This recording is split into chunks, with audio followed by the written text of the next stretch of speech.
Hello there! Welcome to the Araucanian Resistance channel. I'm Beppe and this is the Araucast episode number 5. I'm once again here joined by Emerald and the Hermit. Good evening, guys. Good evening, friends. Good evening, Beppe. Thanks for having me again. Good evening, Emerald. Good evening, everyone who is watching. Let's have a great episode. That's true. Thanks for being here once again.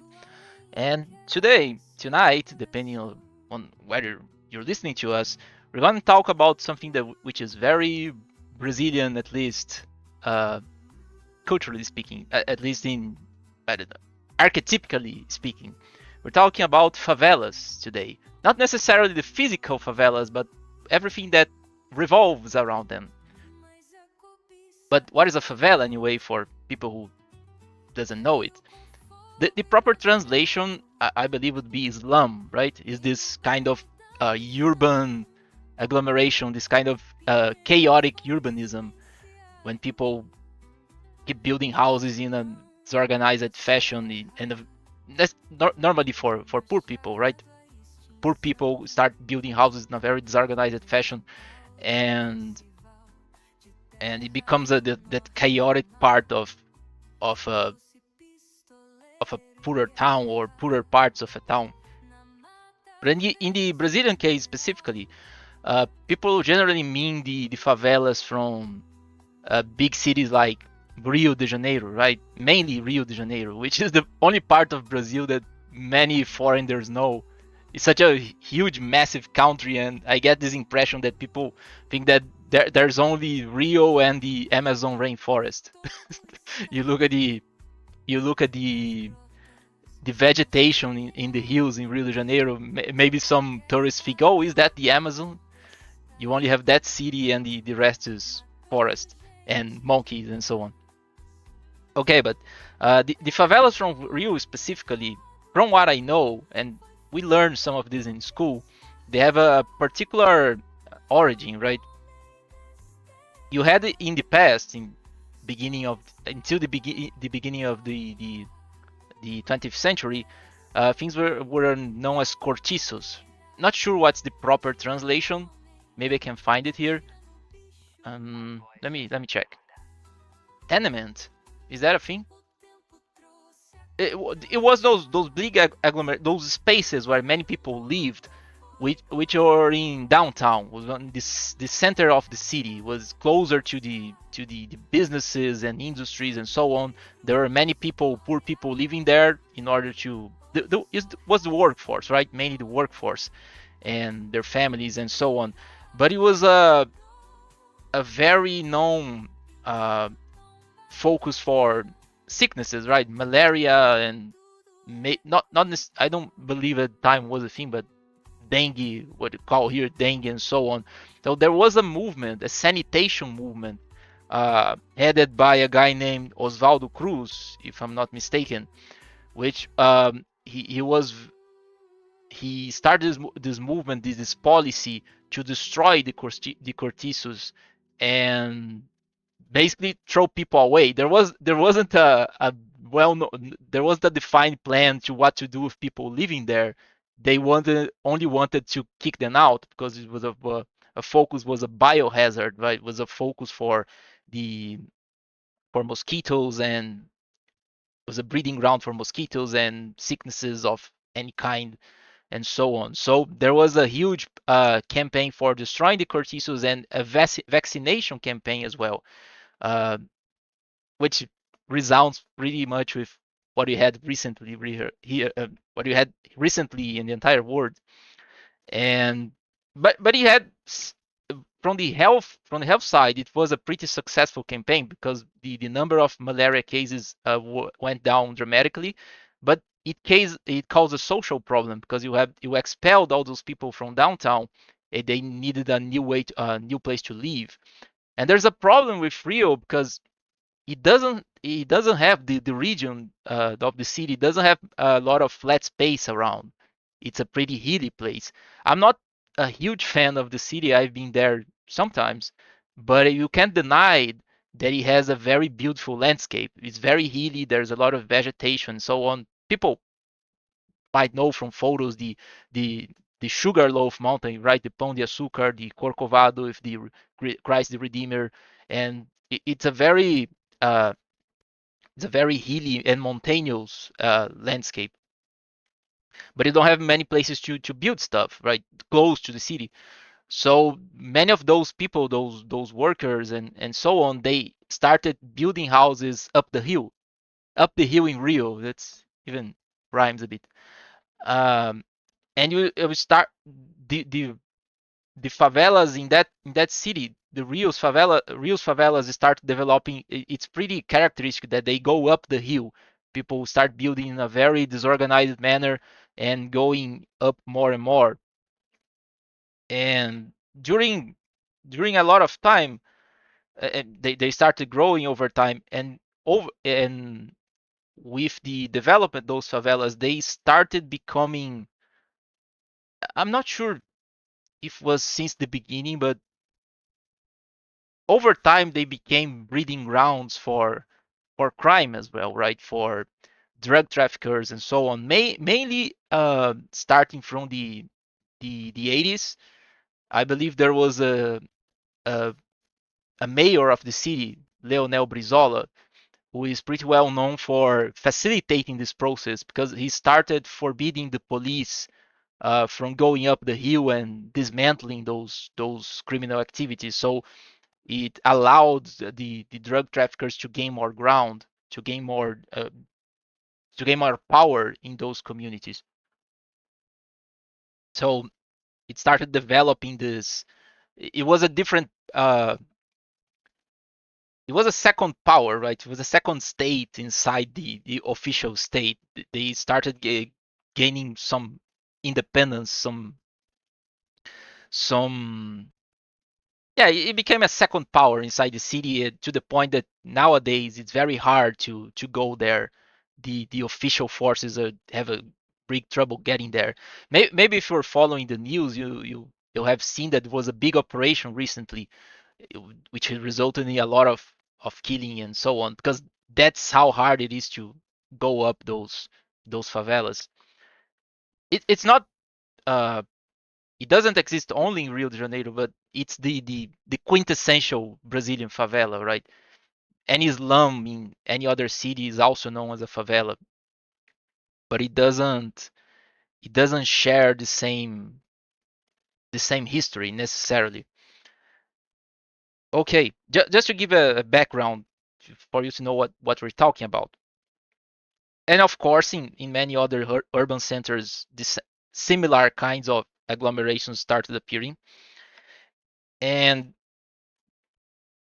for a long time, as far as I understand, it just meant a poor place. It was just a poor part of a city. But recently, mainly I believe after the redemocratization process, right after the military regime has fallen, there was this movement to create a certain kind of culture, right?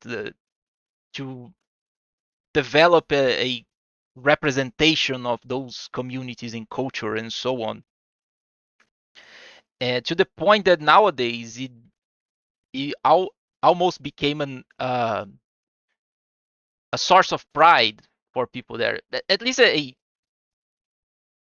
uh, at least on the surface, become a source of pride for those people.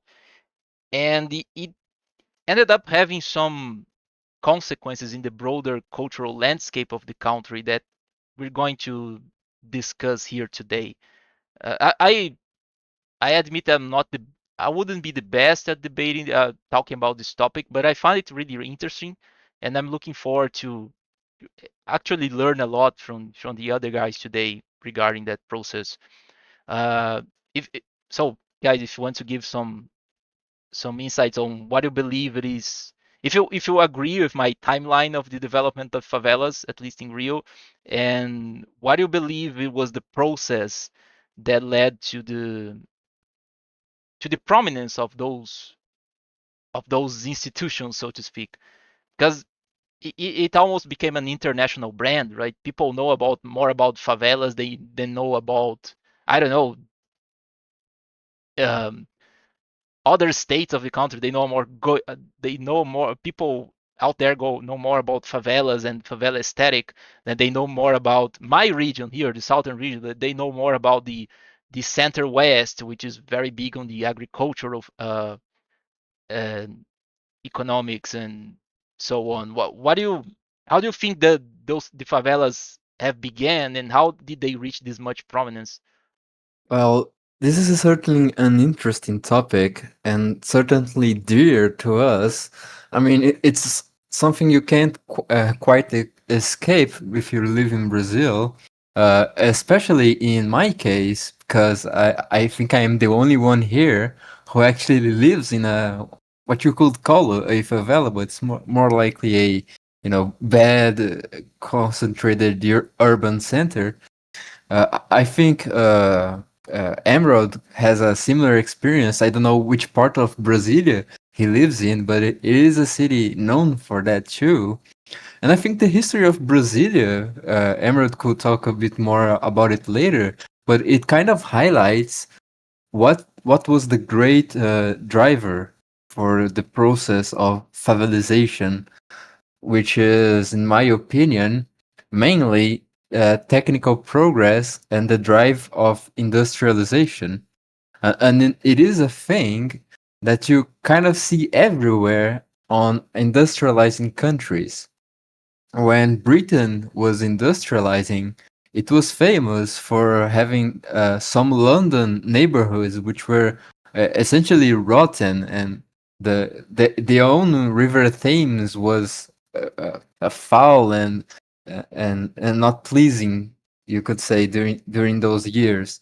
Eventually, they grew out of it, but still, it showed a clear effect of industrialization, which was uh, the cities were growing faster than you could coordinate them, because pre-industrial tech had a certain natural cadency which kind of grew as productivity grew. So for instance, you have a city, for it to grow and have more people, you need more food to expand it. So it was kind of tied to the natural cycles of people being born, people dying, food being produced, fields being expanded, and etc. But the great thing about urbanization is that you can grow your population a lot by just importing food and exporting, whatever Britain was exporting at the time, mainly clothes, machine tools, trains, etc. So you built up those big cities with no agricultural support, and then you can start to inflate those numbers before you can actually have the infrastructure to support that. But we're not here to talk about England, we're here to talk about Brazil. And the thing about Brazil is that at the time we, took the decision to industrialize, we were much less prepared than Britain was at the 18th century. Even even if we industrialized basically at the 20th century and a little bit in the 19th. So we had this huge mass of people being brought to the cities. Uh, some of them came out of their own volition. Some of them were in a sort of way substituted by, you know, uh, uh, technologies, increases in productivity.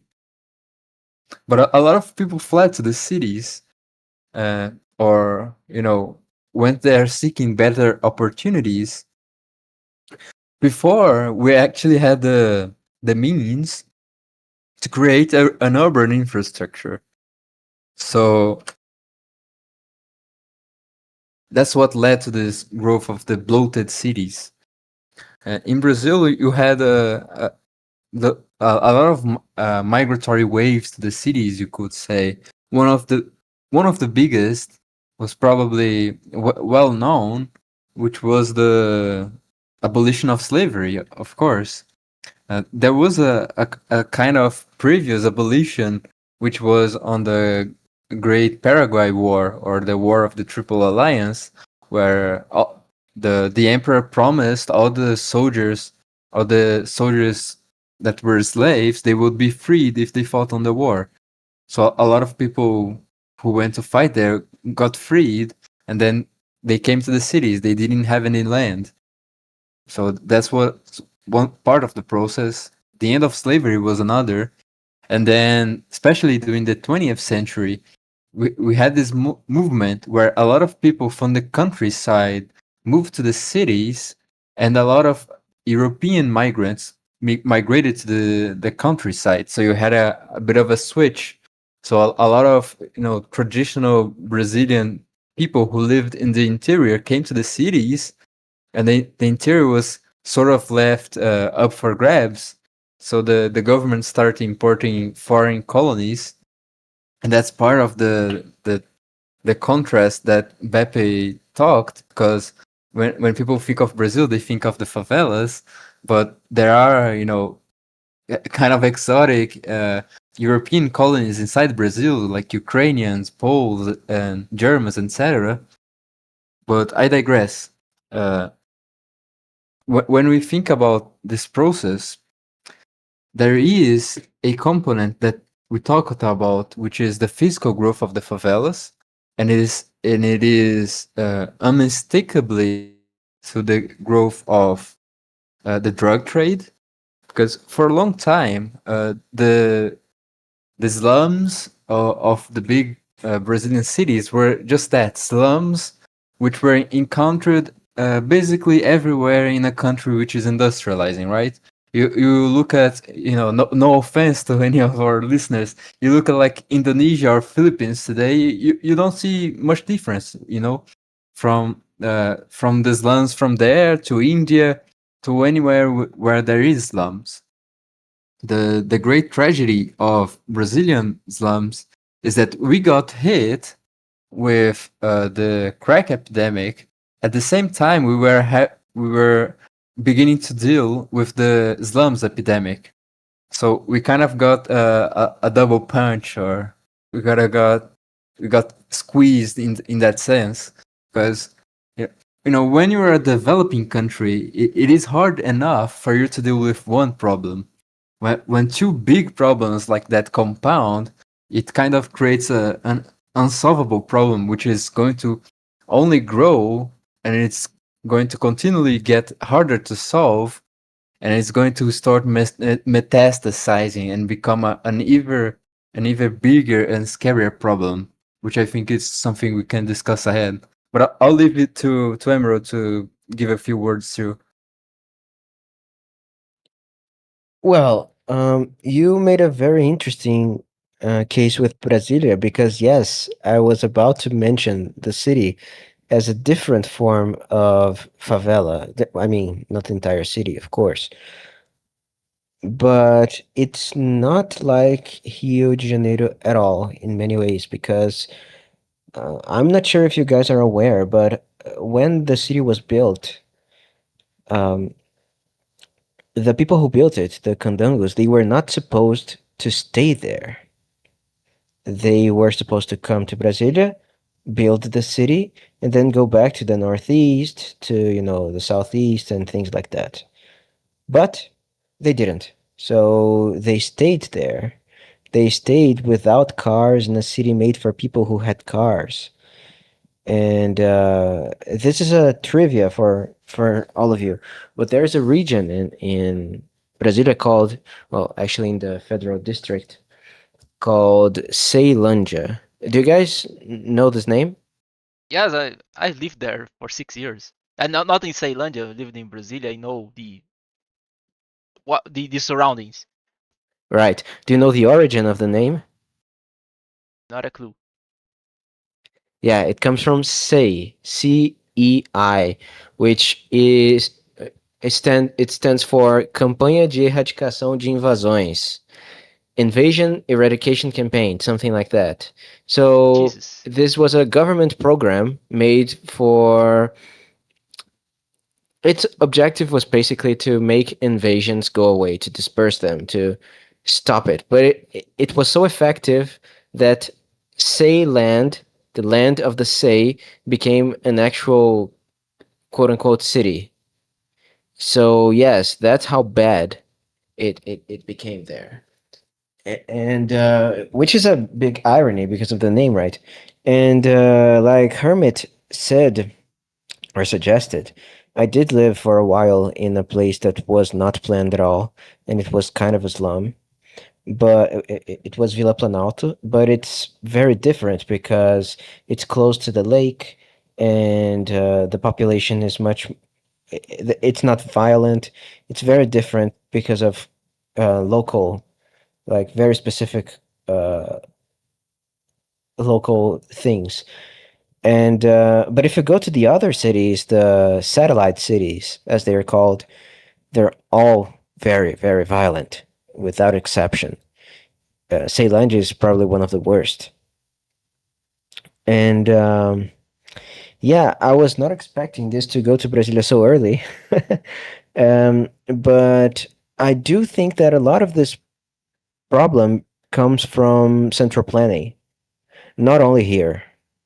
Because if you take a look at Rio de Janeiro, what basically ended that city was the 20th century, which is when, you know, we became more, the Brazilian government became bigger and bigger, and we talked about this in the last episode. And if you take a look, just before the capital was changed in the 50s and 60s, the city was completely different from what it was in the early 20th century or the late 19th, to the point that there was a big nostalgia for the past. And you can see that in what's probably the biggest contribution that Brazilians made to popular music worldwide, which is bossa nova. The jazz aficionados should know João Gilberto. He's a famous Brazilian singer. He died, I think, 5 years ago or something, and he worked with Stan Getz. And his most famous song is called Chega de Saudade, which translates to something like "No more missing" or "No more nostalgia."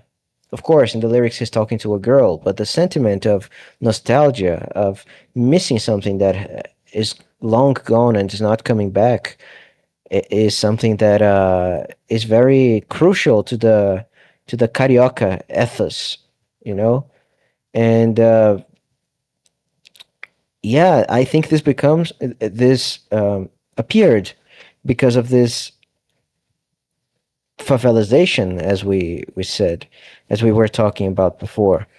The city, it, it took a very big hit, and when you are a capital of an empire, and you get to that state, something bad is going to happen. Like people, people would not expect that from the big, the biggest city of the country to a point, you know. And well, I think there's more to say about the elites and how the how it spread. I never made the parallel that Hermit was mentioning about things in England, for example, and in other countries. But in many ways, I think this is kind of a warning for other countries. Like this is what you should not do in many ways, right? There are a few notes that I've been making here as you were talking about things. Uh, Comparing both capitals of Brazil, not both, two of the capitals that Brazil had, because we also had Salvador, uh, leads me to think something. I remember an article I have read some time ago, and I know Emerald knows it as well, talking about some kind of Brasilia sickness, right? That there's an issue. I lived there for 6 years, and I can understand a bit of this. The city is very artificial. All the urbanism and architecture is looks very artificial. It's a massive metropolis in the middle of nowhere, and all the architecture doesn't feel organic at all. It's this very brutalist. Not sure what's the proper classification, but it's very brutalist, and I like to call it communistic because the architect was a communist architecture, and which is also megalomaniac. and makes you feel small. It's a city that makes you feel very bad because you look so small, you look so irrelevant. The Emerald mentioned the issue of walkability because it's a city made for cars. There are no crossroads. There's no crosswalks. Sorry. Uh, in many places in the core of the city there are no crosswalks to the point that in order to cross the road you have to go through tunnels and so on. So you feel pretty relevant. Cars do not stop for you. Uh, Unless you have a car and can run through the wide roads and so on, you feel pretty insignificant. On the other hand, Rio has some kind of sickness as well that you can observe to this day. And I believe it stems from this nostalgia feeling because the city lost prominence in the 60s, right? Progressively, because the capital moved to Brasilia, to the hinterland, to the interior of the country. And Rio, which is formerly the big capital of Brazil, progressively lost prominence, and people failed to realize it immediately. So they were living in the shadow of this former glory, and this happens to this day. There's an issue because you see a lot of problems happening in Rio. You have crime, you have the total um, non-organization of stuff, and this many places are left to rot and decay. And but then you look at some parts, as I mentioned, you look at the landscape, you look and the beaches and so on, and you feel mesmerized and feel, well, but it's still beautiful, right? There are many issues, but it is still beautiful. So I believe there's this kind of Stockholm syndrome that affects many cariocas, people who are from the real city, and that makes them unable to do something about issues. It's pretty crazy. Sorry to interrupt you. I just had a thought and I had to share it because Rio de Janeiro for Brazilian nationalists is kind of our Constantinople. I just realized that. Basically, recently some guys in the internet were coming up with the idea of the mystical Guanabara. Guanabara is the name of the bay, right? Is a coastal city. There's a bay there, a huge bay. The Bay of Guanabara is, oh, there's the mystical Guanabara. Let's recover the magic of the Guanabara magic to Rio de Janeiro. It's so delusional, right? The people are not trying to address actual issues. They are navigating this nostalgia feeling, those vibes, which doesn't match reality. Maybe they match reality for someone who lives in the richer parts of the city, which are seem to be pretty believable. But when you look at the big picture, it's all a huge mess. But people are unable to do something about it because there's this mesmerizing effect, and people can't. That makes them cope forever. Um, okay, something else here. I'm talking about the way they were formed. There were many waves of migration, as you guys commented. There was the end of slavery, right? They ended in multiple stages as well. You had the Paraguayan War. You had the before that you have the abolition of the slave traffic, right? 1850, and which all started diminishing the number of slaves being used. But you have the abolition in 1888 that uh, led many slaves to the big cities because they didn't have land. They need somewhere to stay. Then you have the immigration, the late European immigration, which was different depending on the part of the country, right? In my region here, the southern region, it was more an agricultural focus, right? Because there was a demographic void here. There aren't many cities, especially in the hinterland.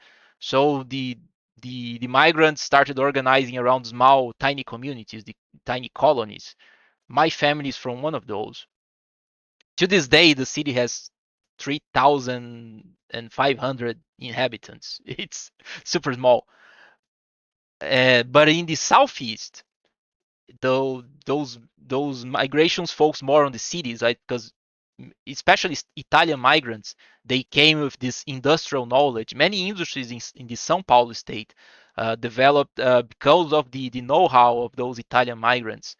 Some families even got richer, like rich, like the Matarazzo family.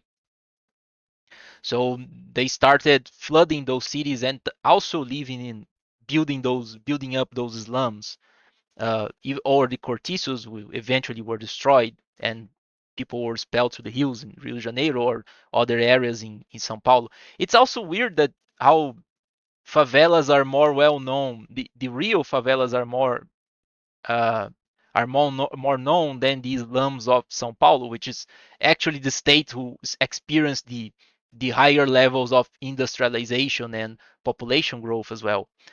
Especially after the third wave of growth for the favelas, starting in the 1960s, coming from the northeastern region. Because as far as I understand, in the 60s there was a huge drought in that region, which is already very arid, right? It has a semi-arid climate, and there was a huge drought, and many families, many people there couldn't sustain themselves anymore. So they started though migrating to the southeast, uh, looking for jobs and so on. And this influx of people made the favelas uh, grow exponentially. So there are those to the point that they even lost their European characteristics, quote unquote. There are no more. I think it would be very hard to find a Italian descendant on one of those favelas nowadays. Maybe there was some race mixing and so on, but most of them are descendants from this late influx of Northeasterners, and that shaped it culturally as well. Um, and the only thing I can think about why why Rio is the poster Rio's favelas are the poster child of this kind of urban organization is the fact that Rio is the pumping heart of national Brazilian cultures, quote unquote, right? We talked about in the previous episode how there was this attempt, relatively successful, you can say, to create a Brazilian identity from those artificial elements, and this place where this was generated was Rio, right? The carnival and music was, which is internationally known as Brazilian popular music. eh, all that stemmed from this cultural this cultural what's the proper word, the this cultural center, which is Rio de Janeiro, right? And I believe there's even a joke here that we talk a lot about the Projac. Projac is where the biggest TV channel in Brazil has its studios where they record soap operas and any kind of TV show like that. And I believe those people from Projac looking at the favelas and thinking, well, how can we, instead of solving the problem, how can we say how can we sell that to the world as a good thing? São Paulo didn't have this. It has a cultural scene, but it's not as prominent. So they weren't benefited, quote unquote, by this artistic touch. But I imagine people in Projac in Rio looking at favelas and trying to create some kind of aesthetic or culture around it, right? I think you are kind of spot on. I think of this question in a more so kind of meta style, in the sense that I view it as a reflex of what I imagine the soul of Brazil to be. Because there are basically every city in Brazil has its own sphere of influence, and that stems from our colonization process. So you see a lot of areas in Brazil which have a lot more influence from mainly Rio, Salvador, and Pernambuco, which is Recife, and back before that, Olinda. But mainly there is a lot of Paulista influence from the city of São Paulo. This all stems back from the process of colonization, which those were the bigger cities, which from them the explorers would go through them to found other cities. But what do I mean by that? I mean that each of those cities kind of has its own soul, and I think you are spot on when you talk about Rio in the sense that it is kind of the artsy, more artsy uh, kind of city in Brazil. It's where the creatives are, where the this kind of imperial spirit of trying to share your culture, build up culture, and etc. And São Paulo, on the other hand, is kind of viewed more on those melodramatic notes. It's a much more cold, unforgiving, uncaring city of business-minded people where money is king, while Rio is much of of those, life is good, the beaches are beautiful, the women are beautiful, the views are beautiful, and when you think of this in relations to the favelas, you see the issue in São Paulo. It's much more akin to a place like Detroit. This is a very clear image in my mind that São Paulo is in a lot of ways like Detroit. You have the same problem that a city which was majority white for a long time, up to the mid 50s or so. The São Paulo was majority white. Detroit was also majority white. But now both cities are not majority whites. Funnily enough, both cities were known for their automotive industries, and now they are just a battleground for different ethnic groups with no-go zones, industrial wasteland, and this still pervasive ideology of money, progress, and materialism. Which, on the other hand, a city like Rio, it is a kind of funny thing because the favelas there are kind of viewed in a romantic light because Rio itself is viewed in the kind of romantic life. So in Rio, you can, if you are a tourist, you are encouraged to take a tour on the favelas like it's a tourist attraction, and you wouldn't for your life have a tourist attraction in Detroit as you wouldn't have in a São Paulo favela. But they are both equally dangerous. So it's kind of you could say a Detroit LA scenario because LA is much more picturesque like Rio, while Detroit is much more cold and uncaring like São Paulo. I think that's a good analogy.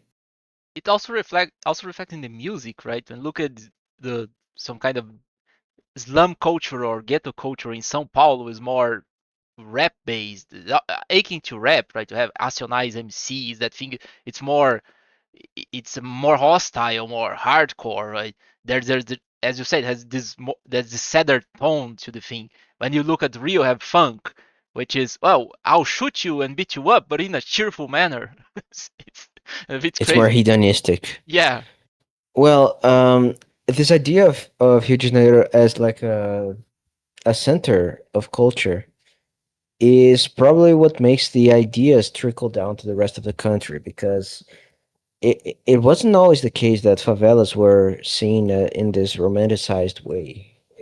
But in the recent, probably like 15 years or something, that has changed completely for reasons that we may speculate. But I think there's also something that we're avoiding here, which is the influence of media.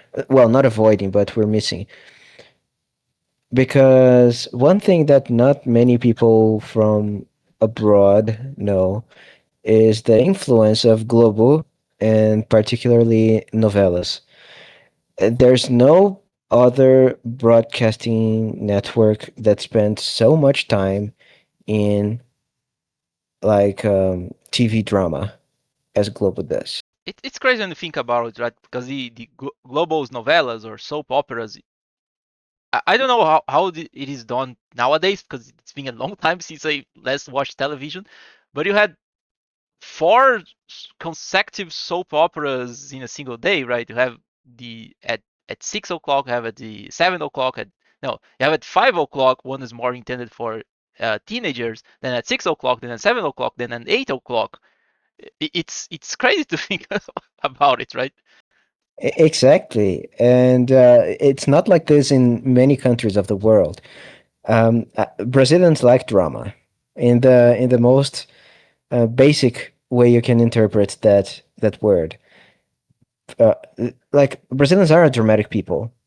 My current boss, he actually lived in England for 15 years, and you know what it's like. People in Europe, they travel all over the continent and things like that, right? And he says that whenever he deals with Brazilians for business, it's always harder because everything is dramatic. People can't be, straight to the point without being seen as insensitive, without their criticism being interpreted as personal attack. People always want to be like the protagonist of their own novellas. And I also haven't watched TV in a long, long time, but they are still going strong. I guarantee you. And all of this comes from Rio too, right? It's always the globals, as we say it. We don't call them globalists, but because the network is called Global TV, right? Yeah. And yeah, it's always from Rio de Janeiro. These people are all of them are in Rio, and eventually the romanticization of favelas came there. I mean, I I I had a glimpse at the TV once, and it's like we got to the point where the good guy is like the borderline criminal, and the bad guy is like some brownish, mixed normal dude. Everything has become this this racialized, favelized narrative, which is also something that it's just not true. It's not like these people are black. Most of them, as in the entire country, they're mixed, right? There's a lot of different things going on. Um, but yeah, Hio, as you guys mentioned, is this very artistic city. It's a very dramatic city, and there's little doubt in my mind that it's the driving force of this favelization process, which is kind of sad because I really like Hio. I just wanted to quickly touch on something before we move on to favela culture. Is that what we are talking about here is kind of an addendum or something to add to what we were discussing previously, that I talked previously about the compounding effect of problems happening at the same time. Because you can imagine when Britain or France or Germany were industrializing, they were doing so during a time with uh, much more primitive or much earlier communications and transportation technology. What I mean by that is that by the time Britain was industrializing, they were still fighting Napoleon on horseback. They didn't have the radio, and they especially didn't have TV, and even especially so, didn't have smartphones. And so this ability to project city culture to the hinterlands was very thin. On the other hand, Brazil, by the time it got industrialization really kicking on after the 40s, more or less, it already had the radio, which was then really heavily used by the current regime to promote city culture and urbanization and industrialization. But the big actual hit, which Emerald talked about, was TV, and TV managed to kind of capture in a bottle almost the kind of romantic view of Rio and broadcast it to the whole country, and it was a undeniable contributor to this push to urbanizations, because the Brazilian hinterland, or the Brazilian, you can almost say jungle, is very unforgiving. Anyone who tries to live in a tropical climate will realize it's a harsh place to be. So whenever you are in one of those places, trying to work with something like sugarcane or even coffee or even cattle, and you have a TV set or even a radio set broadcast to you the great marvels of the city of Rio, it is undeniable that it is a great push for you to leave it all behind and try your luck in the city.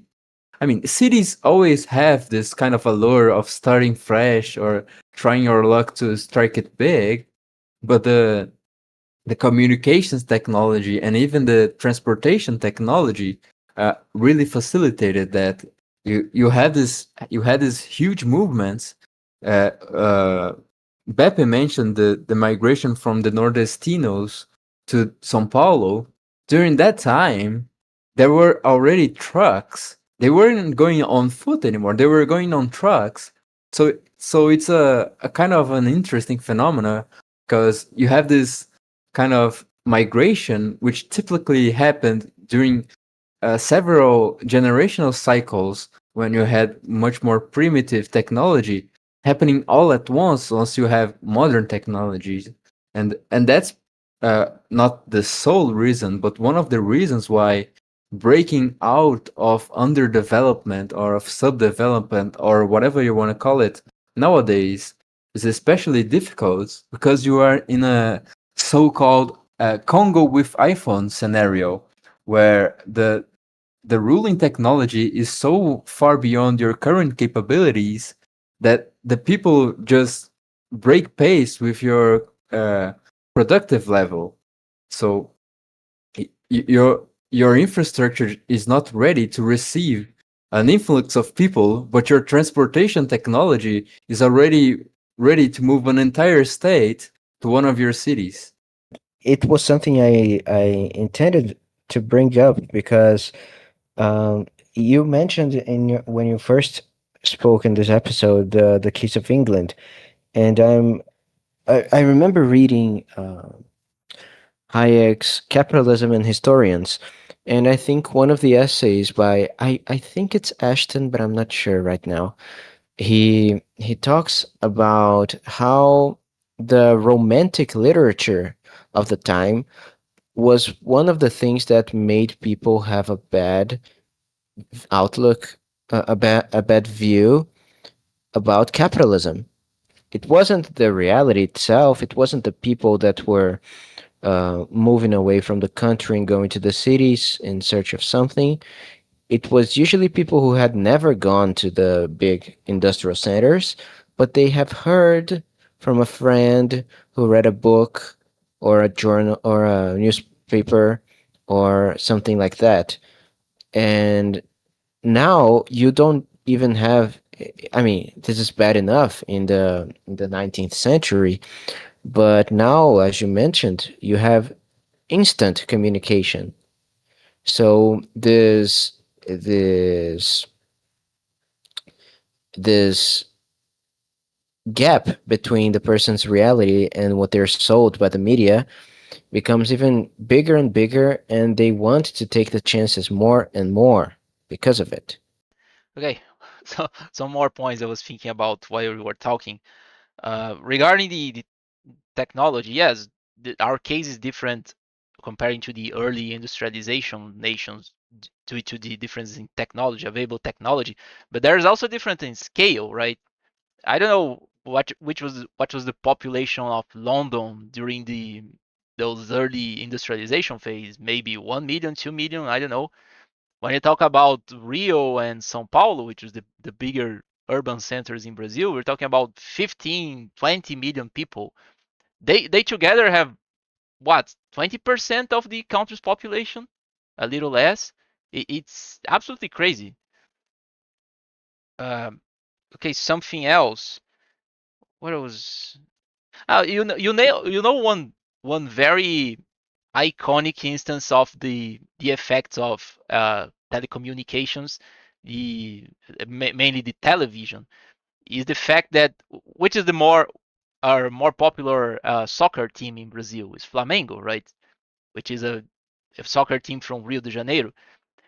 I had a in the middle school a communist professor, but they made a really interesting point that the reason why Flamengo is the most popular soccer team in Brazil is that at the when the television started to become more widespread in the country, Flamengo was the most successful team in in Rio's football. It was winning more tournaments and so on.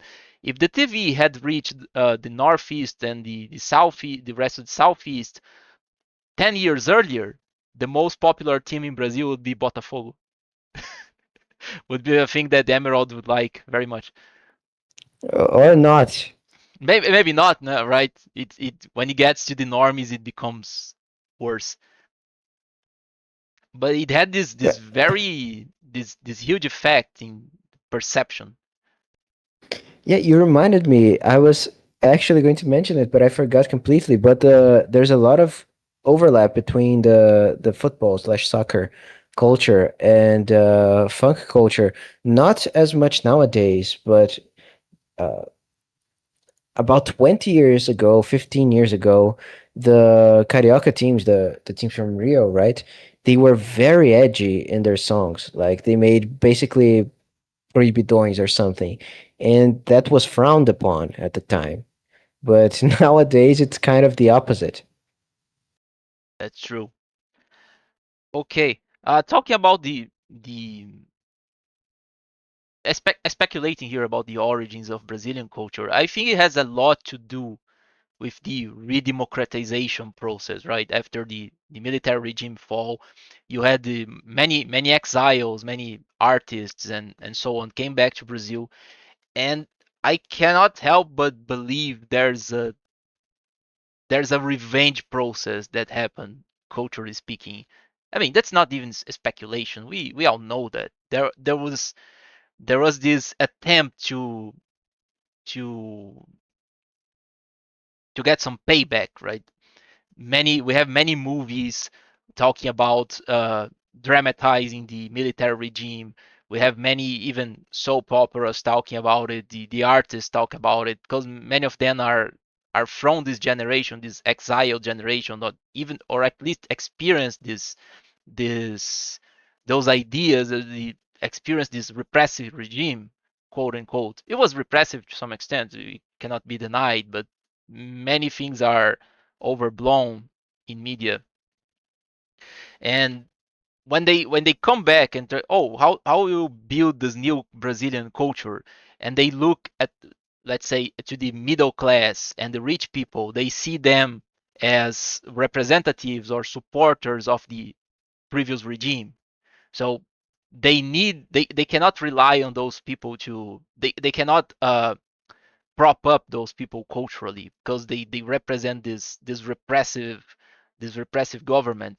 So what they do is what leftists do since they had to go back to the how do you say the scratch board in the 20th century, and they look for their lumpen proletariat, right? They look at the favelas, they look at the poor people and say, how can we prop those people up? How can you use it? How can we make those people read the real face of what is good and beautiful about Brazil? Not only the favelas, but also we talk about the northeastern region, which is known to be it's not necessarily the poorest, but he has this stereotype of the poor people comes from the northeastern Brazil. So they also prop up those people, the stereotype of the northeasterner, the stereotype of the favela inhabitant. There's also the racial component, as Emerald mentioned. We joke here about the Schrodinger's brown, right? Depending on which political purpose it serves, the brown guy is seen as either black or white. Oh, if he's affluent, if he managed to enter an university, if he is a right winger, he's white. But if he's a marginalized guy, if he supports leftist parties, he's black. He's the same shade of brown many times, or but depending on its political usefulness, we change its perception. So I believe this old new or this new old artistic class uh, try to prop up those more marginalized people as some type of revenge for the previous regime and revenge on people who are perceived to have been supporters of this regime, right? So you need to make this inversion. I don't want to get ahead of myself because I want to talk this about in the broader scope of third worldism, which is an episode I plan to do.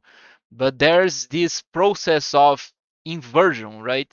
You take what is generally known as being good and orderly and positive, and you turn this into a villain, into a negative thing, and you take the things that people were supposed to overcome and makes it being the good thing to to look up to. I remember having a discussion, a heated argument with a colleague of mine many years ago when you were talking about favela music, and there's this paradox that happens because oh look, this guy who is I don't know hitting tin cans to produce music in a poor community, he is as talented as Bach, but at the same time, we call him uh, um, we call Bach or people who study classical music privileged because he could study this art. But what how do you explain this? At the same time that people can study classical music are privileged, the guy from favela hitting tin cans, he's as talented as someone who's able to study. So where is the privilege? There's no privilege at all. Actually, the guy who spent 5 or 10 years studying music uh, was on was on the bad side of the deal, right? Because he wasted a lot of time. This guy from the slum, he's so talented. He didn't need this. He could produce this music which is as good as classic music, and he didn't waste all the time studying. So he's the one who's privileged. But you can't say that. So at the same time, you need to vilify the guy who's able to study, but you need to in your worldview you need to equalize the results. It's a huge paradox, right? And people try to they they bend over backwards to try to explain this, but it makes no sense at all. People just pretend that it makes sense. But it seems to be this process, right? You try to prop up everything that was supposed to be overcome in the previous worldview, right? In the military regime, I suppose people were always trying to be richer, more affluent, and move from the poorer communities to a better neighborhood and so on, moving from poorer places to richer places. But now you have to actually you have to do the contrary, right? Now you have to abandon those middle class and rich stuff and start to value and prop up uh, favela culture, for instance, because that's the actual good thing. You only think it's not a good thing because of prejudice and racism and foreign influence and so on. So it seems to be at the root of the process there seems to be this kind of revenge mentality. What do you guys think? Well, before answering that, I just wanted to go back to a point, which is to say, I think Brazilian so-called redemocratization was kind of our fall of the Soviet Union.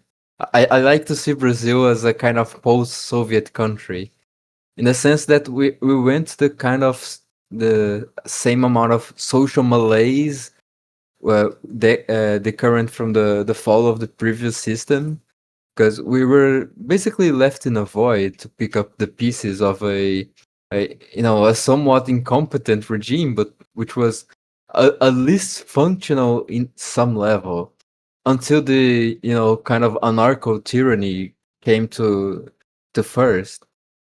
uh One of the things we are talking about here is culture, which is linked to favela music, which is linked to Brazilian football, and all of those things are very intimately connected.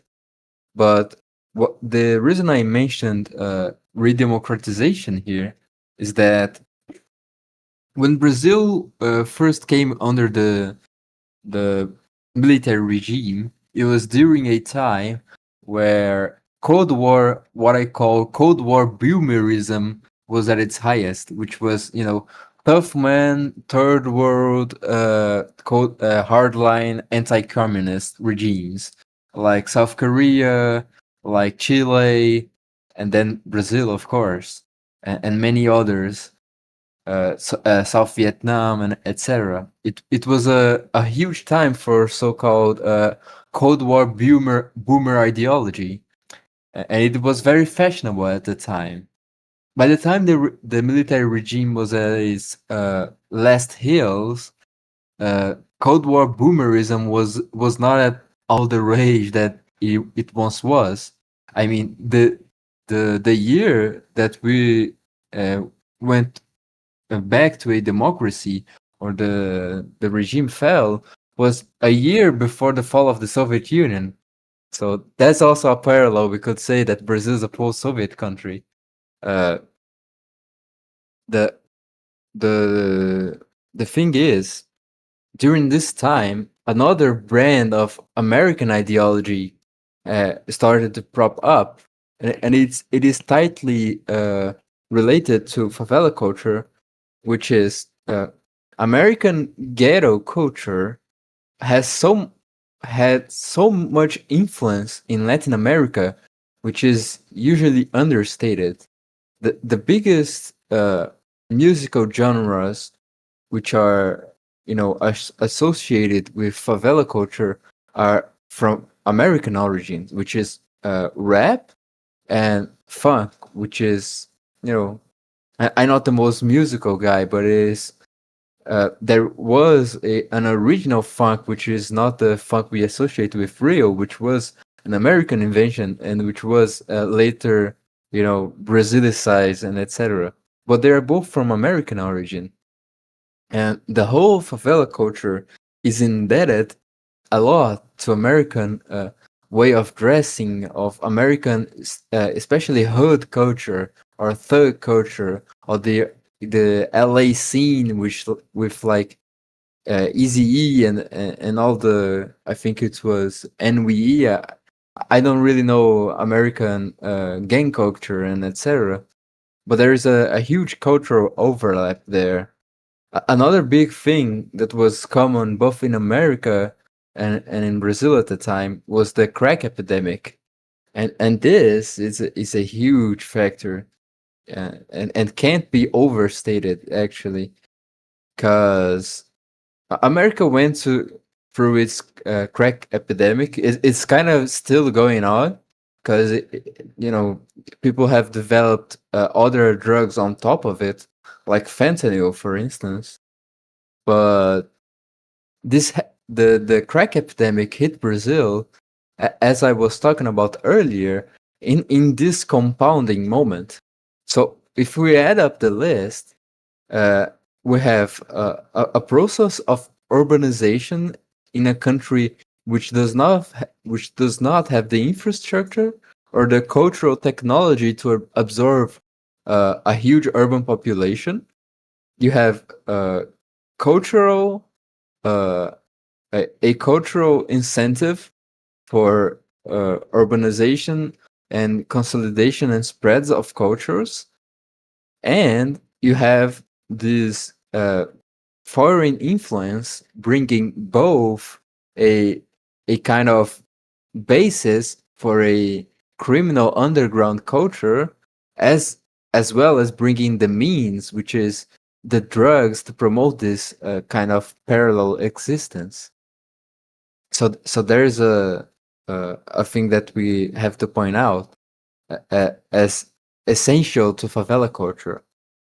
Coming back to your point about why the left kind of idealizes the favela culture is similar to why the American left props up their own criminal underground scene, which is to say they are the downtrodden.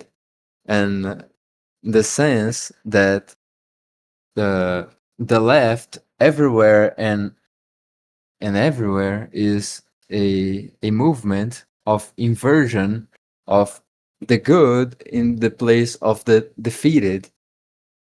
So whenever you have a class, an underclass, the left is going to prop up it in some manner. So we have realized, they realized pretty quickly during the transition to so-called democracy that they needed a new so-called oppressed class, and the favelado was the greatest choice, uh, because the ideological framework was aligned at the time, the American ideology was aligned at the time, was favoring this kind of downtrodden or oppressed kind of peoples, the marginalized, the racially non-whites, and etc. Which previously you could say the great meta narrative was the proletarians. But the whole Cold War stuff was kind of running, kind of, excuse the pun, was running kind of cold. So the new ideology took place, which substituted the proletarians for the, as you called it, the lumpen proletariat. And I think that's it. I think it's a satisfactory answer. Yeah, that's true. And one of the ways you can see how you can see this focus on the lumpen proletariat specifically is how even when you consider the favelas, it's not an homogeneous thing, right? Not visually and also not demographically, because there's also this phenomenon of many evangelical communities growing inside favelas, right? You have the drug traffickers, a drug trafficking point on the side at the side of an evangelical church and so on. And those evangelicals, they are not elevated to any prominent position by the left, right? They focus specifically on the more thuggish kind of favelado, so to speak. And actually, the evangelicals are many times people pretend they don't even exist. There was a research made by one institution tied to workers to the Workers' Party. They have carried out a census and a research in 2016, and it was pretty alarming to them because they find out that many people inside those communities are, I wouldn't say right wing, but they were had this tendency of supporting a so-called right wing talking points because they were living that reality. They were seeing the problems that they want them solved, but the left want throw to throw them under the rug, and keep propping up those thuggish types as their revolutionary class, right? So they were pretty alarmed and thinking, what can we do? And it was precisely the time where you had a certain movement, certain right wing movement that started growing in Brazil that resulted in the election of Jair Bolsonaro. More on this in a next in a later episode. But even inside those communities, they try to profile, right? It's not the entire favela. We want specifically those lumpen proletariat types. We need the lazy people. We need the criminals and so on. The ones we can, as I think Emerald mentioned, you can show to the gringos in a Simba safari inside inside the favela, right? A quick point about this is that the evangelicals also are American ideology products, in the sense that, we know Brazil is a Catholic country. It was founded by Catholics, and it was Catholic by the majority of its history. So at the same time, you had the introduction of, Cold War ideology and liberalism, and the whole underground and criminal underground scene, and you had the introduction of crack. You had also the introduction of evangelicalism. and specifically Pentecostalism. And a thing that people might find surprising is that one of the most popular ideologies in the favelas is actually Zionism or African Judaism and those kinds of ideologies, which are specifically and unmistakably American. That's something that I've thought a lot about, and I think that these people, well, it's true that they usually go to the left, but that's not because they're aligned with their ideology or something. They're not, you know, pro minority, as you mentioned. They're often evangelical and things like that. But I think they go to the left because they're not accepted anywhere else. Because the right usually sees crime in a very bleak way without any sort of nuance. They don't, they're terrible. They're not very humanistic, let's say. They're not very, they're law and order types, these kinds of things. And because of this inherent struggle, they end up going to the side that is more open. And we have to remember now of that study that became a meme that has the two heat maps, the conservative heat map and the liberal heat map. And the liberals are the ones who are going to be open to these types. They care more about anything else other than their family, basically. So when they see these people who are, they live very rough lives, they often don't have many options and things like that, and they say basically, well, we accept you. So there's a form of just going to that side because they're not accepted in the other. But there's also something else. Hermit mentioned that the influence of American even music coming here. Funk came from the U.S. From soul music. James Brown is closer to guys like Claudinho Bochecha than anything. And electronic music also influenced funk. Eventually, hip hop. All of these are very American, right? And but the thing is, the problem isn't that these things came. The problem is that eventually the more degrading forms, the worst forms, the ugliest forms became more popular. And I think that favelization in many ways is not aligning the country with the values of favela because as I said before, they are not they usually are not aligned with leftist ideology. So they want to turn it into the worst parts of the favela. The favelization process is kind of the Brazilian version of bio-Leninism in a way. That's how I see it. Well, the way I see it is that we can talk about a sort of Americanization of Brazilian culture in general.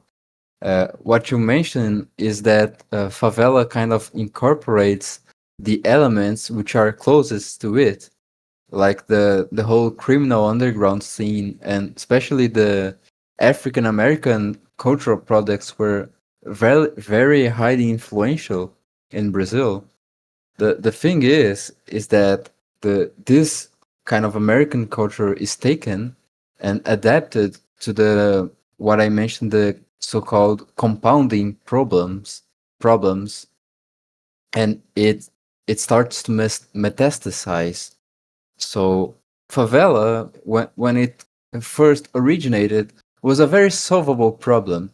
Given a few years, given a few some time to develop infrastructure for the city to have room to accommodate these new people, but the problem was just compounded, and problem after problem was piled on top of it. You had especially another problem to throw into the pile was the population boom caused by the whole myriad of stuff from the 20th century, the fertilizers, health technology, child mortality, vaccines, and etc. So you had a huge population boom, you had a huge crime boom, you had a big push for media and etc. All at the same time for a country which was trying to take its first steps, not a developer or a ready country. So this kind of power became parallel. This American influence came in. It kind of got to this island, this urban island inside the cities, and it started to become its own thing. It started showing its ugly head off, and its takeover. I mean, has been going on in process for the last 30 to 40 years or so. I don't disagree, but I think, as you said, when it started, it was a problem that was very solvable. But I don't think it was seen as a problem. That's why I mentioned it's kind of our version of bioleninism. I think it's by design. I think the favelas are made to be like that. I think it came to global for a reason. When it Yeah, came to the elites, it became legitimized. So now Brazilian culture is kind of seen like that. in the beginning, we have to remember a lot of the industrialization push was done by the government to in this effort to industrialize Brazil. So the reason I started my my view on this episode talking about Brasilia is because I think Brazil is kind of a paradigm of this movement, because Brazilian was a city built from nothing, and the government had to bring people from the other side of the country to build up a city for a industrial project, for a development project.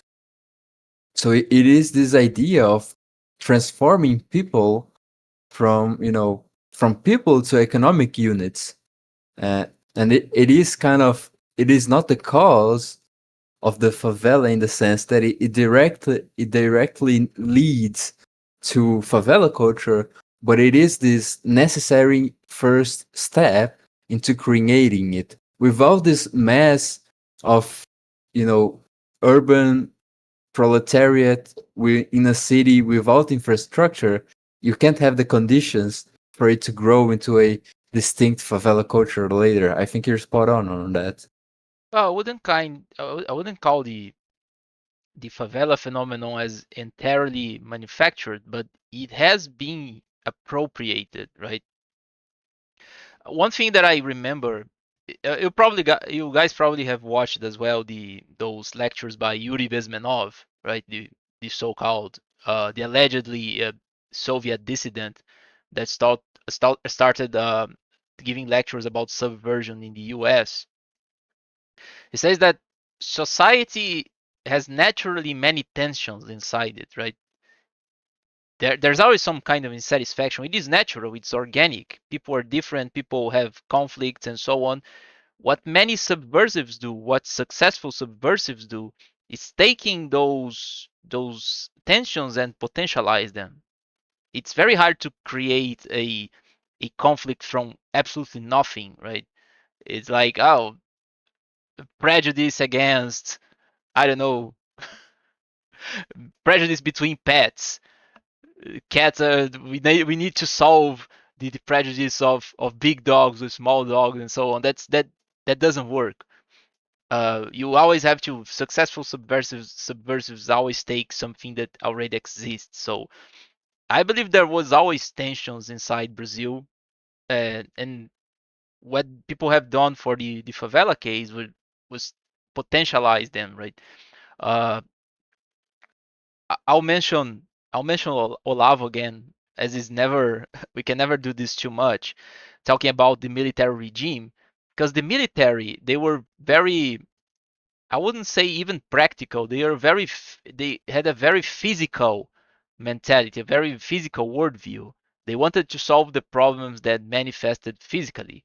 So they cared about battling the guerrillas in the in the deep country, in the hinterland, and so on. But they didn't give a damn about cultural problems and societal problems brewing inside cities, right?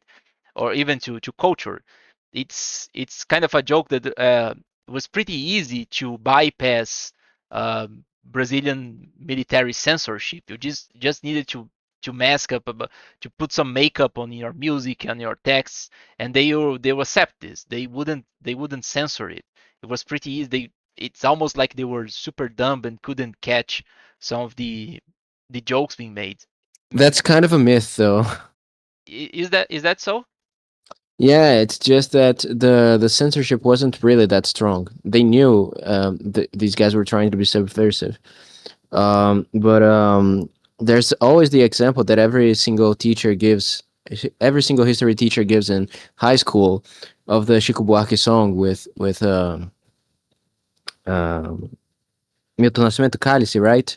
Yeah, Um, they always give that example, but the fact is that the song was written much prior to when it was released, and it wasn't released when it was written because it was censored. It's just that the militaries, after some point, they just didn't care all that much. The militaries, it's something apart in Brazilian history, because really they fucked everything up. Whenever they had the chance to do something, they fucked it up. And I think the roots go back to positivism, to be honest. But that's that's true. a whole other issue. No, I believe you. I don't think they were especially dumb. But it's just as you said, and as Olav says, they didn't care about this cultural stuff that much. They cared about the physical issues. Oh, we need to build roads. We need to have a nuclear program. We need to eh, all that stuff. Oh, this guy is making a music talking shit about the government. Ah, forget it. He doesn't have the guns, so who cares? And those problems start brewing, right? I think the favelas had the potential for these problems we see today, and they simply didn't care. And when the left got more political power, they used those tensions that already existed inside society to their advantage. And one of the things has to do with something that you mentioned as well, the acceptance. I don't think that's necessarily a matter of acceptance. Oh, the right doesn't accept those people, but they simply don't care. It has to be recognized that there was a very careful and methodical work done by leftists to enter the favelas, to put agents there to get to know those people and stretch their hand to them. Uh, People have gratitude. It doesn't matter for to where this this this political activist is taking us. The only thing that matters is that he cared about us. It's that I don't think don't the right doesn't necessarily reject those people in favelas, but they simply never had done the social job, the social work to go there and try to reach out to them and know their grievances and problems and so on. And the left has done this, so they have gratitude for it. It was easy to infiltrate and culturally, intellectually dominate favela when you have no competition at all. Yeah, the cultural part, it's very obvious, right? Because there has never been in Brazil any period in which there was like a McCarthyism or something like that, or old Hollywood, where the cultural forces were not on the left. There's never been that. And the militaries, they thought they could create a new country out of thin air without creating the basis over which everything would be sustained. And again, the left started with the well, you guys know the all the process that ended up in favelization, which we were talking about. Yeah, when you look at the military, their few propaganda pieces were pretty bland, right? Like love it or leave it. Okay, fine. What does that say to someone who can't even leave it? Doesn't have the money to go to different country? It says nothing. Only nowadays you can see some actual cultural impact from the right because of the rise of the internet. Because then a random guy in there in the bedroom can make something that has a lot of spread. But it also depends on how much access to the internet people have. But it's surprisingly big, as Hermit have said. We live in Congo with smartphones.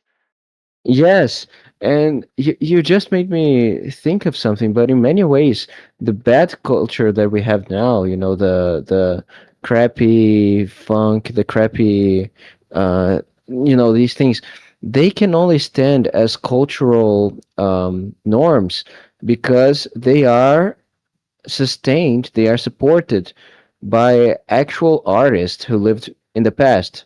If they claim to be their successors, who's going to question them? As much as I don't like all the leftist crap that existed in Brazilian art, in Brazilian music, Brazilian culture in general, uh, they weren't like they had talent.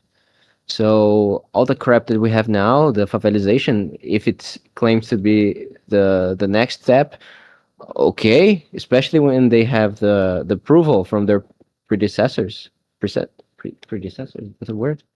Yeah, many of those post-military regime artists, they're pretty old nowadays, but they are passing the torch to this new lumpen proletariat artistical class, and they get legitimacy from it. I don't know a lot about the period, so I don't know how much my speculation is true, but I suspect a little bit of why the Brazilian military regime was not so hardliner as we would perhaps have wished it to have been, is because they could have worried about not upsetting America, in the sense that as I was alluding earlier, this kind of hardliner anti-communist stance was kind of out of fashion by the 80s. So most of this stuff I imagine would probably look kind of bad on an international scale if tried to be applied. You could see that America in its own country struggled with the drug traffic and stuff. The whole of Latin America struggled with it, and we still struggle with it because we can't properly deal with it. Because any uh, attempt to use authority, central authority or force, is going to be met with the same response as Bukele has had. Bukele is actually fortunate to have uh, been living in a time where America is a little more open to this stuff. But who knows how much Bukele would have flied under, the Bill Clinton administration or even the Obama administration. So that's an hypothesis that I was thinking. I don't know what you guys think. Yeah, that's true. From what I know, in the 80s, I think in the 70s, Brazil was going through their honeymoon with the US because you had a lot of loans being given, interests were low. It's pretty well known that we were going through our economic miracle.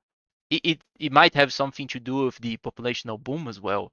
But in the 80s, with the oil crisis and so on, interest started going up, and Brazil went through a crisis, right? A stagnation crisis, economic stagnation.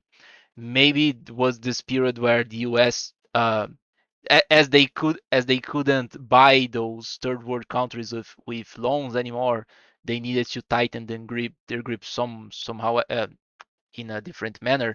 There was a diplomatic crisis between Brazil and the US during this time because of uh, human rights violations, alleged human rights violations, and during a brief period, Brazil distanced itself from the US and started having relations with Iron Curtain countries. The most iconic example of this is that the turbines from our biggest power plant, our biggest hydroelectric power plant at Itaipu, have been imported from Czechoslovakia. It's it's pretty wild to think about it. Oh, a West-aligned country like Brazil was negotiating energy generation technology with a communist country, but it happened. And right, there was this problem. They couldn't be as hard line as they wanted with the communist guerrillas, but at the same time, there was I believe there was this factor of simply not caring about cultural stuff. They probably the military wanted to go harsher on the actual armed groups and I mean eliminate them and so on. But when it comes to artistic and cultural stuff, I think they were simply they simply didn't care or unaware of those issues. Also, the dictatorship here in Brazil started in '64, right? Not in the '80s. In the '80s, it was already kind of dying, and I would totally agree with you there. But in '64, the U.S. were almost electing like Goldwater. It was a completely different landscape. They were, um, they were more afraid of communism, at least on paper. So I'm not sure really, but I mean, it's a possibility for sure. A thing that I've been thinking about, and it upsets me a lot actually, it's how this favela culture mindset doesn't stay only in the favela sphere. It also permeates even some things that are taken as more as higher culture or I don't know more right wing stuff in Brazil. Because when we made our episode about the history of libertarianism here, I mentioned this brief period when there was a push for British style conservatist thinking. There was those guys using bow ties and so on, and talking about Burke and Russell Kirk and so on. This thing got rejected pretty quickly here, and I suspect it has something to do with I mean, our in a country sense, in a nation sense, in a general sense, our attraction for vulgarity. When you think about more prominent right wing figures today, even when they talk about more elevated stuff like I don't know philosophy, Aristotle, political science, and so on, they they feel compelled to do this in a vulgar way, in a not so refined way because that would be fake, and everything is made in this more this appeal to the popular. Oh, I need to speak the language of the masses, or else I'm not doing some real stuff. I see this a lot and upsets me uh, to the bones because it doesn't. There's no push for improvement. People don't try to really improve themselves. They try even when they do something that's good, which is essentially good. They have to portray this in a way that appeal the masses, and in this process they corrupt the thing. Not sure if you guys see the same thing, but it it grinds my gears.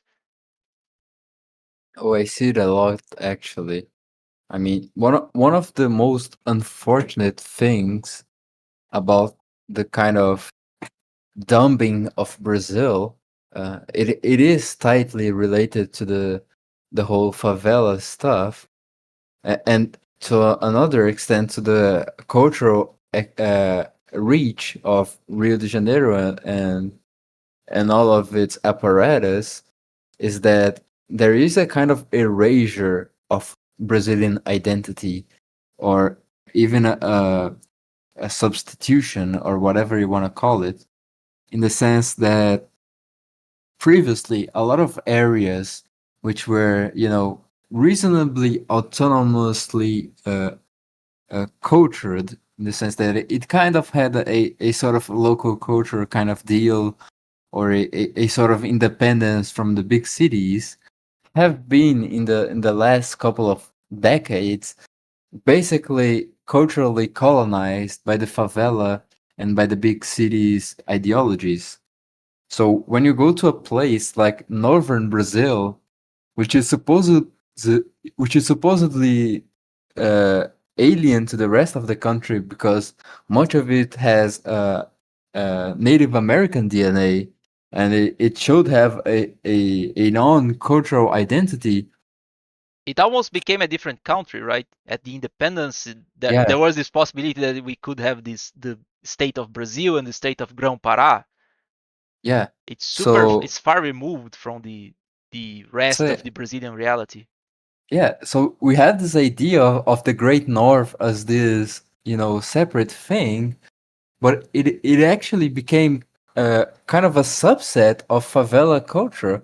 If you go to one of the biggest cities in Amazonas or Pará or even Amapá or Roraima, you're gonna see people who root for Flamengo on soccer. You're gonna see funk blasted out of the out of the sound devices. You're gonna see people, running with motorbikes doing all kinds of noises. We didn't get deep into what favela culture is in this episode, And but also organized crime. It's very, very strong there. yeah, that is also a big factor.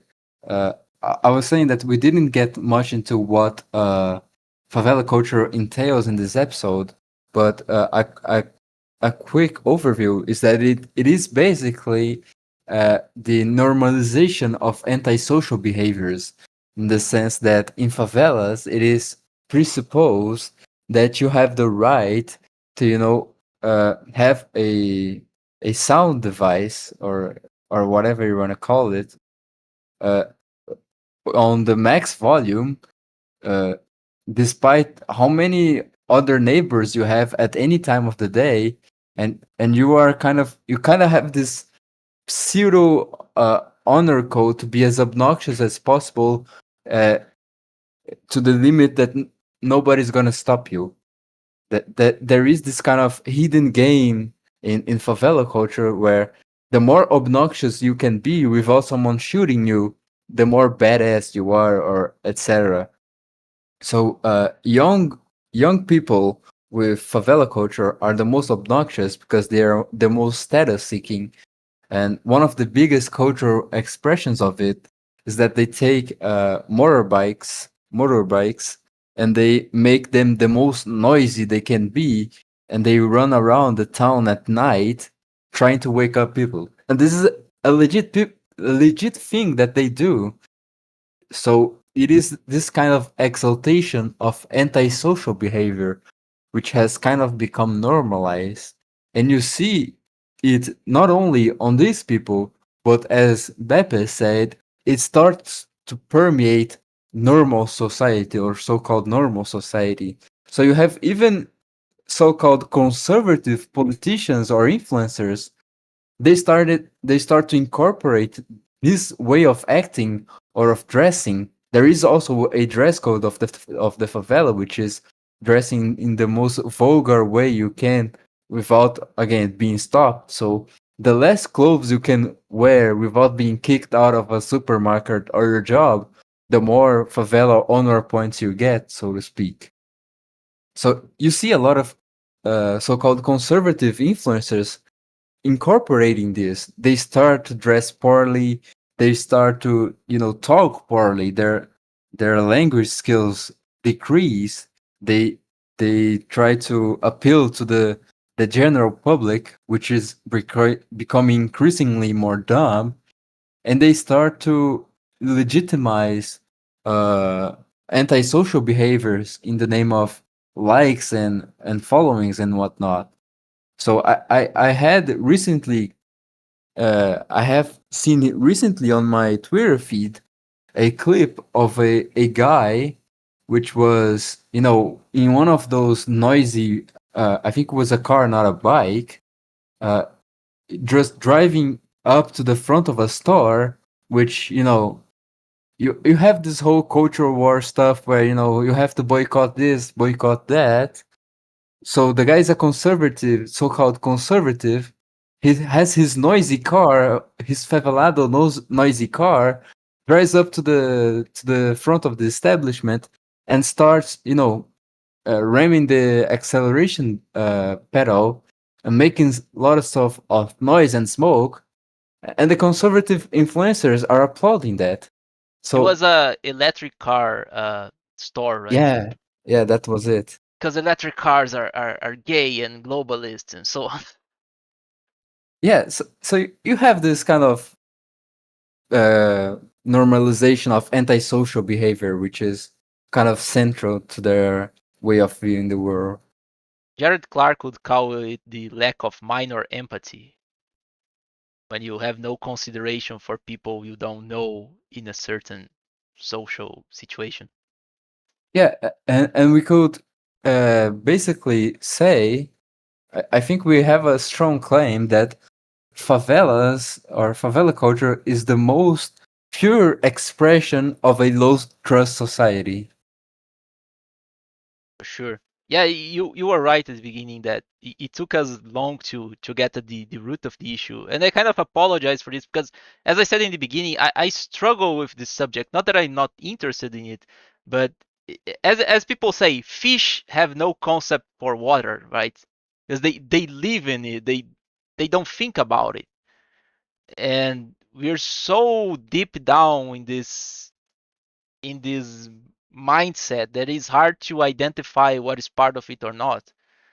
So, as I said, there's the propagation of favela culture even in small cities. It's supposed to be an big urban center phenomenon, but when you go to small cities, there are also those guys with those lowered down car suspensions with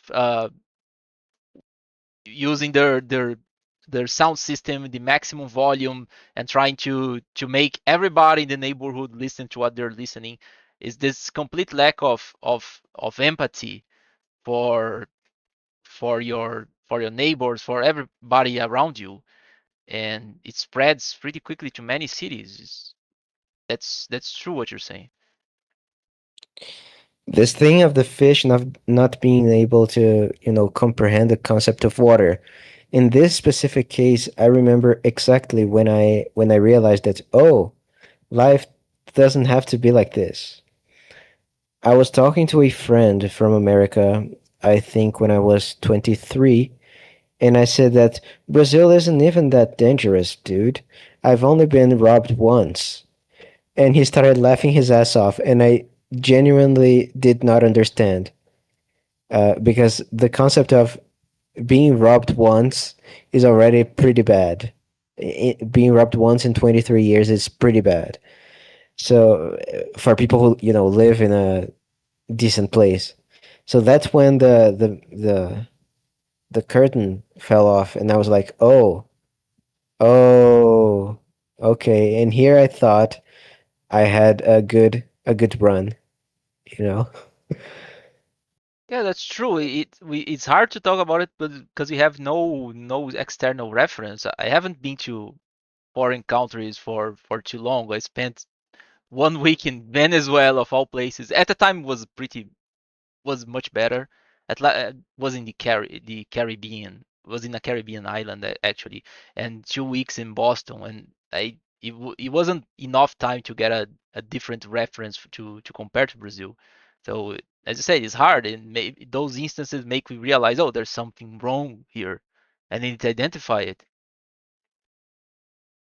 Speaking of, we don't have to live like this, as Yarvin would put it. I've recently realized that we don't have the scale of how bad things are. If only you knew how bad things are. So, uh, if you are not Brazilian and you are watching this, or if you are and somehow you live in an affluent part or on an isolated part of the country where you don't experience this, let me paint a picture of how a typical suburban, not suburban, but a typical, dilapidated your urban center or a favela typically looks like. Here where I live, you know, when you are going to get on the bus, you have to get on a turnstile, You have to pay your bus ticket and then you go around the turnstile. What started to happen is that that favela culture is normalization of low trust activities, of sociopathic activities. So the favela people, they started to jump over the turnstile instead of paying it. So what happened is the I think it was the government or the company developed a turnstile which is a whole body turnstile. And it is a concept that you wouldn't imagine that something like that would be needed. It is straight up from a dystopian novel. But we in Brazil lived like this. Another point is that every house has bars on it. It has iron bars. Every window in those parts of town have iron bars because the low trust society is in so ingrained in the mind of people that uh, the the survival instincts kick in, and every Brazilian house is basically built like a modern fort. You only see this kind of stuff in really bad areas in America or places like South Africa, where your house is filled with barbed wire, electric wire, cameras, alarm systems, and iron bars and guard dogs, and, and this is a level of low trust society that we find normal, but it really isn't. It really is not. The streets are also filled with trash because favela culture, again, there is a kind of hidden code that throwing trash in the can is somehow dishonorable because you're doing someone else's bidding. I know this doesn't make sense, but it is how it is. So no one's going to pick up the trash because they see it as dishonorable. So the whole streets are filled with trash, and people don't even want to throw it in the trash. It's kind of an instinct. So this is a bit of a rundown of some of those aspects of favela culture that shape our cities, which we don't realize because, as you guys said, we're a fish in the water. You know, a thing that saddens me to the core is that I have lived in many different places, being a son of a guy, a man from the military. So I lived in northern Brazil, in southeastern Brazil, in central Brazil, and so on. So I know I can I can proud myself in knowing many different places here, and I've seen big cities, small cities, noisy cities, so on. But my family, my origins is from this forgotten part of southern Brazil, of the Santa Catarina state, where we have normally you have just tiny cities, tiny towns, and it saddens me that this place here is it's almost alien to this reality. I came here. I came to live here in the my parents' hometown. Now, as I said, it's pretty small, and I came here more paranoid about crime and that stuff. And it surprises me. It surprises me a lot how even though my house is all it's all open, I don't have walls yet, but I let things in the outside. I leave, I don't know, uh, pressurized water machine and those kinds of things. And there are people who pass through here. There are many kids and even older people who go to a waterfall, which is near here, and they go through they go through my property. They go through my property. I don't care about this too much because I don't want to, I don't know, upset people. I'm pretty compliant person, but I plan to raise my owls more out of a sense of privacy than fear of crime, because people, those things that I leave behind, they have never been robbed. The only time I believe someone took something of mine is that I left one of those big bars used to raise curtains, and I literally left it on the street. I forgot it on the street, and when I tried to go to pick it back, it wasn't there. I don't even know if whether someone stole it or just took it because it was, uh, it was a, how do I say it? It wasn't obstructing the way, but it was thrown there. Oh, this nobody wants this. I'll take it. Uh, or I'll throw it away. And that was the only instance. And I fear so much. One of the reasons that this channel is named the Araucanian Resistance is that I look at this world, this Araucanian world, those forgotten realms of my state and neighboring regions, those tiny communities that you can still find, and where you can still experience some level of high trust society.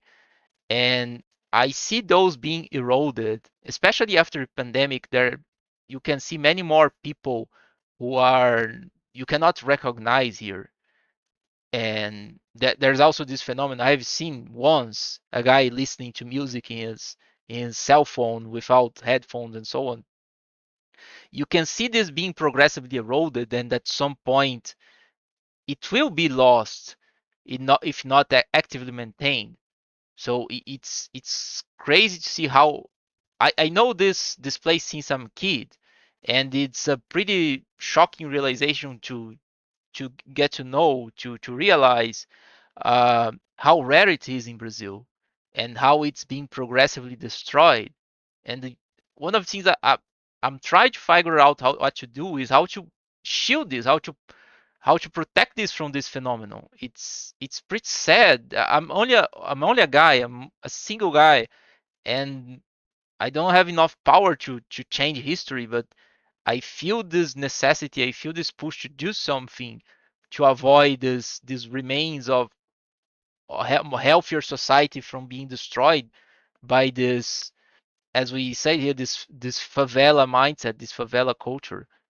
Sorry for the long rant, but it, that really struck me. Yeah, in my opinion, my take on this is that the only way authentic Brazilian cultures and places can be preserved is through active, freedom of association, or, active exclusion, because otherwise you will just be run over by the third world hordes.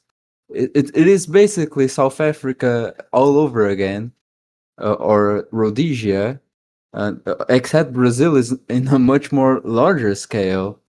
So if you just open the floodgates, your tiny hamlet is going to be overrun in a couple of weeks. That's what I said about modern technology. A full convoy of trucks with people from a real slum is just going to ruin your state in one single day. So the only way of survival is through exclusion, because only through exclusion can you actually become something. Because without exclusion, you are just a formless blob ready to be absorbed into the amorphous globoses of favela culture. And this is what happened in a lot of states, which kind of lost touch with their uh, ancestral reality. I know this happened a lot in recently industrialized cities, because when people leave the fields, or their subsistence work in the farm, and go to work in the city, they kind of become renegades. They turn their backs on their past, on their family, and etc., and try to make a new living in the city. It is, we have mentioned before the the meme of the orientation of empathy, if it is within your circle or outside your circle, the whole right versus left divide. When you move from the countryside, which is a much more focused on your immediate community and family, and you go to the city, you have to begin to associate much more with the other, or people outside your inner circle. But by that, you kind of lose that tradition, that binding agent, and you begin to be absorbed into the greater formless kind of wave of culture. And that's what the majority of Brazilians are today.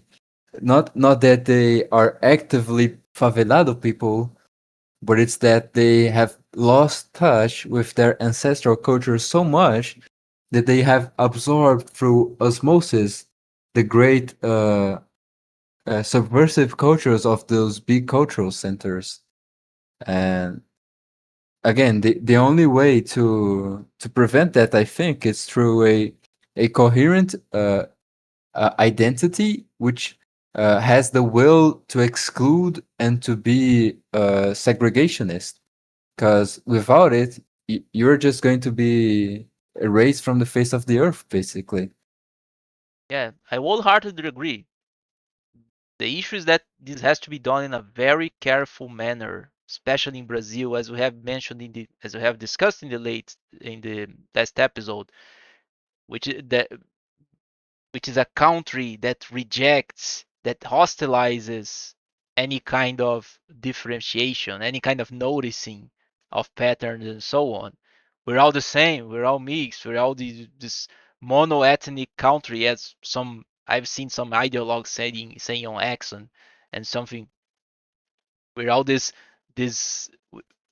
Brazilians are everything and nothing at the same time. So excluding is it's very dangerous. Not only because of social disapproval, but judicially speaking, I think it would be very easy to be prosecuted for something like it. So it has to be done in a very intelligent and careful manner, because everything could be put you in trial. Yeah, the Brazilians try to claim that they are a post-racial country, but they are only that in the sense that they actively want to erase races. It's kind of a social experiment. When we talk about the periphery reveals the future, it's kind of that, but there is a kind of idea that because Brazil has a big mixed race population, it should have 100% mixed race population. So And an even it's form of mixing. yeah, it's a kind of drive, a kind of will to extinction almost that there can't be any sort of identity in Brazil. Identity itself must be eliminated, and we all should just you know be people who live under the flag with no attachments to it, and it's something that kind of repulses me. It comes even also to moral stuff, right? I mean that we have literal prostitutes which are nationwide famous here, only because they're doing OnlyFans, not official prostitution, but but they're cute, they have charisma, so let's prop them up. Yeah, you can say to me, oh, but that happens in the US as well. Their culture is degenerated as well. Yeah, but to some extent it's a more recent process. I was remembering there was this trans woman named Roberta Close, wasn't it? Which is famous in Brazil. I don't know, in the 90s, in the 80s, and people were already celebrating this kind of exotic thing. At the time was exotic here, because I don't know that there's this aspect of Brazilian psyche of not never taking anything serious. We see something which is vulgar, uh, which is out there, which is, I don't know, which is disordered, and we try to celebrate it because that's what we do. It's this country of which celebrates vulgarity, and that's why favela culture finds so much fertile ground here. I think we are onto something here in the sense that the actual existence of the physical location of the favela is kind of a statement in itself in relation to its mindset, because favela mindset is basically the idea that no one can tell me what to do. It's a very American idea if you think about it, but you can't for some reason uh, get rid of favelas because that would be unkind of or unpleasant or rude or etc. In the best scenario, right? Normally would be called the Nazi. Yeah, basically. And it applies to a lot of Brazilian culture in general. It is in a lot of way a very libertarian culture in a more broad sense of the word, because there is this great idea of just let people do what they want to do. This is a big country. This is a free country. This is a country open for everyone. So trying to say that people living in ugly, disorganized, chaotic, dirty urban agglomerates is bad and that they should be removed and relocated elsewhere, it's really, as you said, treated like you are defending Nazism or something like that. There is a party in Brazil which is defending that, or at least claiming to defend this, and it immediately got pushback, even though they have one of the most modest proposals, which is basically, we should build social housing for these guys instead of having them live in the slums, which I don't think would be a good solution or it would work, but just to show that it really is taboo in Brazil to tell people what to do. I think it is a kind of a more American idea than America, because you just can't possibly say anything to that other people should do, because that would be mean in some way. Yeah, and the issue of social housing that you mentioned, we have instances of that not working, right? Recently, there's this case of people who received social houses clean and standardized and so on in the matter of a few months or years. Everything was a mess. People were uh, extending houses almost on top of the street and so on. People don't respect that. Changing people from there's this in the root of the leftist worldview. There's this idea that the environment will shape a person completely. To some extent, that's true. There are incentives and so on, but if you take I don't know, Chinese and put them in Norway, they won't become Norwegian. I read a great post about it recently on my number one source of information, Twitter, that basically goes like this. Uh, Someone was talking to Milton Friedman that socialism works because Sweden is socialist and everyone in Sweden is rich. And then Milton Friedman answered, "Yeah, that's true. You know something that's also curious? There isn't a single Swedish diaspora in the world which is poor." So there is this kind of idea that if you take a favelado person and put it in Dubai or some rich place, that he's going to become a different person. No, he's probably just going to make Dubai worse. uh, and the same goes for, if you import any number of Europeans and put it in a place somewhere in the interior of Brazil, you give a couple of generations and they will probably have built something great, as they have shown to do. But if you do the opposite and you bring a bunch of favelados and place them somewhere in France, you're not going to make France great. You're going to make France worse. You're not going to make the favelados great. You're going to make France worse. And that's the kind of process we have gone on here, because it is not that it is just the the place anymore. It's not anymore about urban locations, even though it matters, and we have to talk about it like it matters. Our cities matter, our living spaces matter. It is more that wherever you are going to put these people, they are going to ruin it. So what do you do with them? And I say this as an open-ended question because uh, I don't really know what's the best. I can think of some ideas, some of some of whom I am probably better off not saying here, but I wanted to know what you guys think. Yeah, a lot of people simplify the issue way too much. Oh, simply prevent people from building in favelas, expel them from them. You can just do things. Yeah, you do this, but where are those people moving?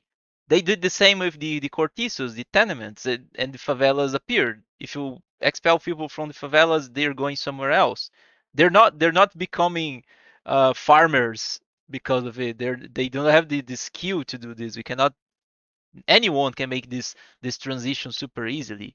So it's not a simple problem, and is the only thing you can do which is clear that has to be doing is this culture of the favelado has to be that has to stop. We have to stop stimulating, incentivizing it.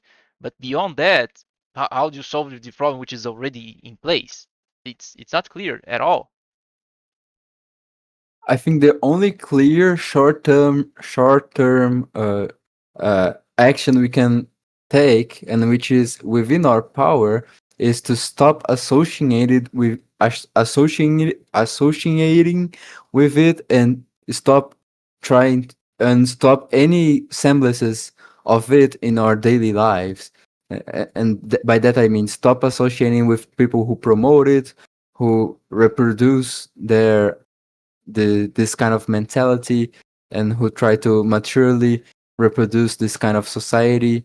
I think that's step number one, which we can do right now. Just uh, it's just basically filtering your social networks and who you favor, and from this to more organized forms of collective action.